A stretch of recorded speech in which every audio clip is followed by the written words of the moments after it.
mga anak ko. Okay, balik. Shout out sa inyo lahat. Salamat. Congrats. So si Boss John Ray, siya po ay from Cebu. Okay, dito lahat na, di ba? Kompleto na.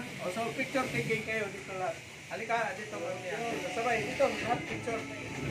Picture tayo. Say millionaire. Millionaires. Okay, logo. Logo. Maisog. Maisog tayo. Maisog tayo. Support mamaya. Thumbs up.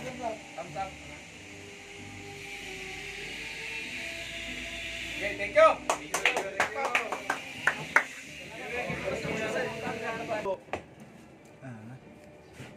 Mayroon na akong tatlong words, 3 words. Ay ano sa inyo, ay bibigay sa inyo 3 words. So ano naman to? Ano kaya to, boss? Ano? Love you. Wala. So ito yung tinatawag na ay number 1 is parang hindi masyado ano ba, no? Number 1, love your family. Okay? Love your family, and then love your job. Okay? Pangatlo, ano to?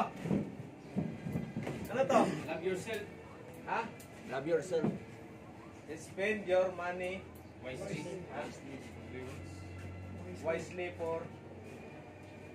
for your future. Better future. Okay?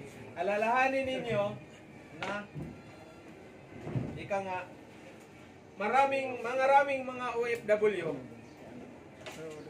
na very sad na nag-retire din sila ng mga hindi nakapagtapos yung mga anak nila, tapos walang mga bahay. Yun mga ganyan ba, no? So ito lang, ika nga mahalin niyo yung family ninyo. Siyempre pag mahal yung family ninyo, mahalin niyo yung trabaho ninyo, kasi yung bumubuhay sa family natin is yung trabaho.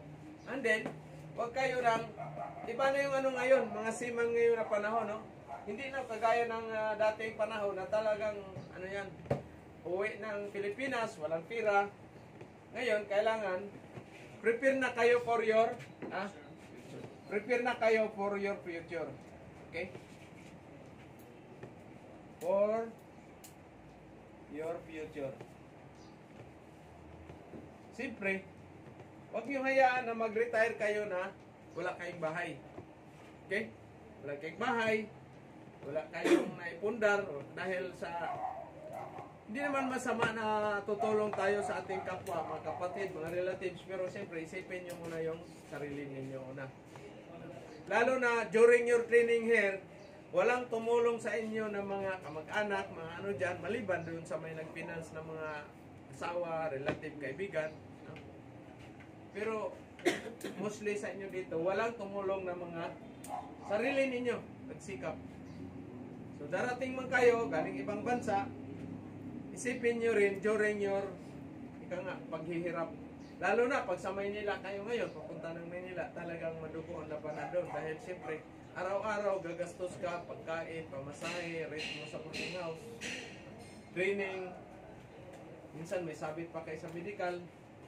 Kaya yun ang ano ninyo, no? Ito, tatlo. Ito talagang pinakalo na yan. Ito naman sa inyo, bahala na kayo ano yan, basta isipin nyo sarili ninyo. Ang ending kasi sa inyo pa rin sarili. No? Maraming mga OFW na pagdating nila talagang ano, pero pagbalik na naman sa ibang bansa, wala nang ano. Tandaan niyo, marami kayong kaibigan pag marami kayong pira, may pira. Pag wala na kayong pira, wala nang kaibigan yan. Tandaan niyo yan, sinasabi ko. Dahil experience ko yan, no? Experience ko yan. Ilang years? Mga 3 years. So naisip-isip ko, hindi pwede mapagpatuloy yung mga ganun na mga attitude. Kasi yung mindset natin, no? Yung mindset natin, dapat focus tayo doon sa future natin. Okay? Kasi kung hindi kayo mag-focus dito, isipin nyo lang palagi na may barko pa masampahan o mayroon pang dollar na darating sa inyo. What if? isang araw sasabit kayo sa medical. So, tapos na kagad, di ba? Kaya isipin ninyo sa barko, sasampa kayo sa barko, last mo na nabisil yan para ano na yan. Kasi hindi mo alam, pagbaba mo, maaksidente ka, magkasakit ka sa medical. Kaya tandaan nyo itong inanak ko. I-share ko sa inyo, no? Saka yan, no? 3 liter. Okay? Tandaan nyo ito. Ito yung babaunin ninyo. Attitude, skills, at saka knowledge. Number 1 is attitude. Kahit saan mo kayo mapunta, attitude pinaka-importante. No? Kasi magaling ka nga sa trabaho, wala naman sa ayos yung attitude mo, useless din. Hindi ka pwede advisean, hindi ka nakikisalamuha dahil magaling ka. So sa barko hindi pwede yan. Or saan man kayo, malandbis man kayo, ganun din. Kailan teamwork, no? Halimbawa, baguhan ka dyan sa barko sampa, siyempre yung mga dati dyan, ang mga pauwi na tag ilang months na, 10 months na, 9 months, 10 months na sa barko, tapos tag 20 years na sa agency, sa company, ibig sabihin, kumbaga ano na sila, senior na sila, so hindi maiwasan yan, na kung matagal na sila sa matagal na sila sa company, yung bagong ano dyan sa company, ano kanila, mababa ang ano sa'yo, tingin, no? Mataas yung paningin sa kanila. Pero siyempre, kayo naman is, ang isipin ninyo, kahit baguhan kayo sa company, at least, ang pinupunta mo doon is trabaho. So, gampanan mo yung trabaho na yan. Kasi hindi kayo habang buhay na magsasama. Months lang ang kontrata ninyo dyan. No? Tapos hiwalay na naman. So ang dyan, ang labanan sa barko, kung sino yung una na makapag-retiro na mayroon na kayong maipundar. Hindi naman kailangan na magyaman natin dahil siyempre kontento tayo sa ilang beses lang tayo kakain sa isang araw, 3 beses lang, no? 3 times a day lang. Kahit gano'n man yung kadaming pira, 3 times a day pa rin yung kain natin. Wala namang 5 times a day. Kasi pag times a day ka, madali kang magkasakit, di ba? Madali kang magkasakit. So 3 times a day lang ang kain mo. So yan ang ano ko sa inyo, no? Kung ano man yung natutunan nyo dito sa barko o sa ano natin sa training center, pagdating doon sa barko, talagang doon ninyo madagdagan ng ano niyan. Ito na yung sinasabi ni Sir. Dito, basic 3 months natin, lahat, ituturo sa inyo na yan. Maliban ng isa magagandang babae, Sir, no? Wala tayong magturo, no? No? Wala tayong magturo. Kasi wala off the record man yung pag ano natin. Wala na kayo mag-discarte doon. Kaya dito na yun mapupunta. Ha? So, spend your money. Pala, kulang ng money. Kaya pala tumingin sa akin si John John. Kulang. Spend your money wisely. At saka si Jonas. O yung kaibigan ni Jonas, si Gary. Shout out Gary. Nasa ibang bansa na eh. Para, ano na eh, no? So, depende na sa inyo yan. Si Boss John rin naman, 10 years na sa barko. Ano na yan, kumbaga alam na niya ang sistema sa barko niyan. Sa mga trabaho, sa good time, alam na niya yan. Pero siguraduhin niyo, pag nag-good time kayo, isipin niyo yung palitan ng exchange rate ng dollar to piso. Okay? Isipin niyo yan, bago kayo lalabas. So, pag nagdala kayo ng $100, no? So, equivalent 58.80 na yan. Di ba? 5,800, no? 5,800 pala ito. Kasi 58, di ba? 58 ba ngayon? 58.88. Kapit na 59. So, sa isang ano pala, sa isang $100, 5,800. No? 5,880. No? Yun yung exchange rate. So, pag magdala ka ng $100, lalabas ka, isipin mo yung maano na to, 2 sakong bigas. Ganon ang mindset ko dati. Pag lalabas ako, isipin ko yung palitan, tapos yung bigas. 2 sakong bigas, ubusin mo na lang ng 1 oras, itong 2 sakong bigas, makain mo to, hindi na marami ng tao yan makakain. Pero siyempre, bigyan mo rin ng regalo yung sarili mo. So, kailangan lang depensa. Ano ba? Pacquiao. Ha? Depensa. Tama-tawa si Junjun talaga eh. So, kayo nang bahala sa ano niyan. Kasi pag natapos ng ano niyon, kikita man kayo ng $3,000. Ha? Or $2,500 or $1,500 a month. Kayo na ang ano niyan. Kayo na ang ano niyan, budget sa inyo niyan. At least binigyan ko lang kayo ng idea. Bigyan ko kayo ng idea kung paano ang ano diyan. Siguro, hindi naman masama magdala ka ng $50, no? $50. So, $50, Sir Fred, mga makahawak ka na niyan, kamay. Kasi ako $15. 50. Oh, dala ako $50. Daming nalamutak ko na kamay. Siyempre, kamay man. Bigyan mo ng bigyan mo ng ladies drink, $10, $5. Matutuwa naman yan. Hahalik pa sa'yo yan eh. Oh, halik pa sa'yo yan. Yakap-yakap ka pa yan. Yakap ka pa. So yan ang mga sikreto sa ano niyan, paglalabas kayo, no? Kasi bago kayo lalabas ng bansa natin, mayroon kayong tinatawag na PIDOS. PIDOS, Pre-Departure Orientation Seminar. PIDOS.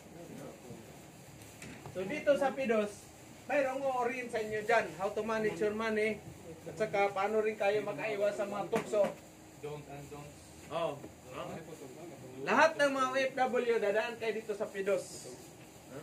So sa PIDOS pa lang, malalaman ninyo na kung ano yung dapat anuhin ninyo.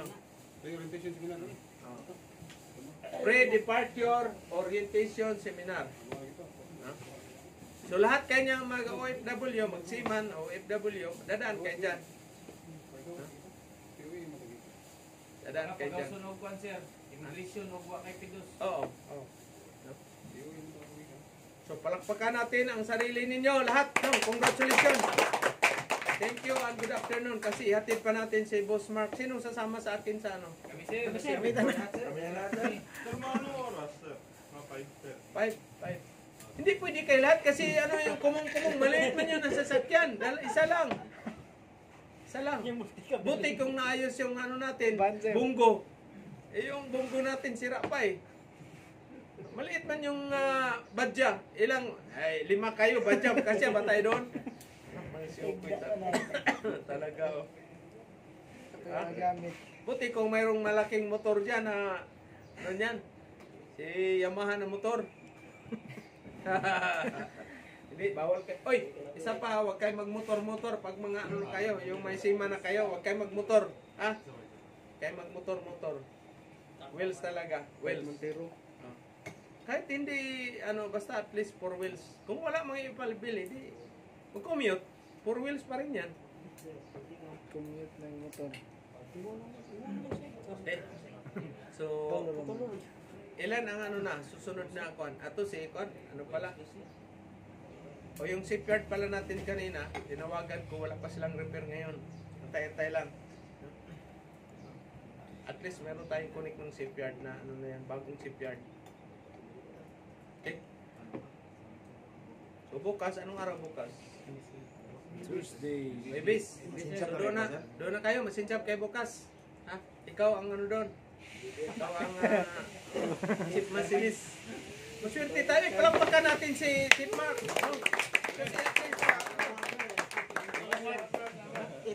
Kasi ang sa machining, basic lang talaga yan. At least marunong kayo mag-trading. Kaya painumin niyo si Mark.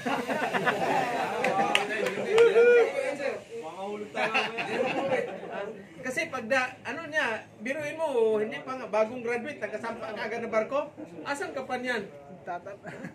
Sampa ka agad dyan ng barko, mamaya, tugo. Maingaw mo rin. So, marapit na no. Basin kung hindi mag-away, isang puti man na yan. Away pa rin. Hindi, pwede kasi, yan, yung girlfriend nag-antay sa iba na sa Bulacan. Oh, shout out pala Bulacan nyo, no? Thank you very much sa inyong lahat dyan. So, meron naman tayong darating, galing next week, sa 30, galing ng Cavite. No? Galing Cavite. Mga 66 ng kwanto. Cavite at saka galing ng, mayroong isang taga-Pagadian.